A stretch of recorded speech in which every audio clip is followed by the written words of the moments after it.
Postal मतांनी मला वाचवलं, ठाकरे गटाच्या आरोपांना रवींद्र वायकरांनी असं उत्तर दिले। ठाकरे गटाच्या आरोपांना खासदार रवींद्र वायकरांचं हे उत्तर होतं। 1 लाख मतमोजणी बाकी असताना कीर्तीकरांना कसं विजयी घोषित करू शकतात असा सवाल रवींद्र वायकरांनी केलाय। तर प्रक्रिया सुरू असताना विजयाची घोषणा कुणी केली असा सवाल वायकरांनी उपस्थित केलेला आहे। जिथे जायचं तिथे जा, पण माझ्या विरोधात खोटा प्रचार थांबवा असं आव्हानच वायकरांनी दिलंय।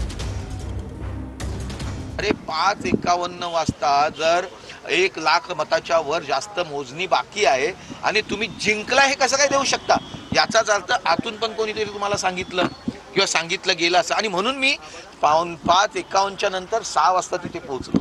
6 वाजता पोहोचल्यानंतर मी तिथे त्यांना विचारायला गेलो, मी आत गेलो त्यावेळेला की हे कसं काय चाललंय? बोलता आमची संपूर्ण प्रोसिजर चालू आहे, तुम्ही जाऊन बसा तिथे, आम्ही काही डिक्लेअर केलेलं नाही। मग हे कोणी डिक्लेअर केलं हे सर्व असं?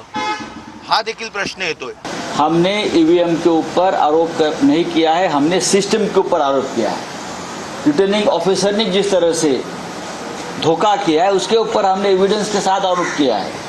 रविंद्र वायकर चुनाव हार गए हैं, ये चोरी चपाटी करके 48 मतों से चुनाव को जिताया गया है, वो अभी सामने आ जाएगा। पूरा बोगस खेल वहाँ हो गया 19वें फेरी के बाद, टर्न के बाद, आपको मालूम है, तो पूरा भी सामने आ जाएगा, खेल पूरा सामने आ जाएगा।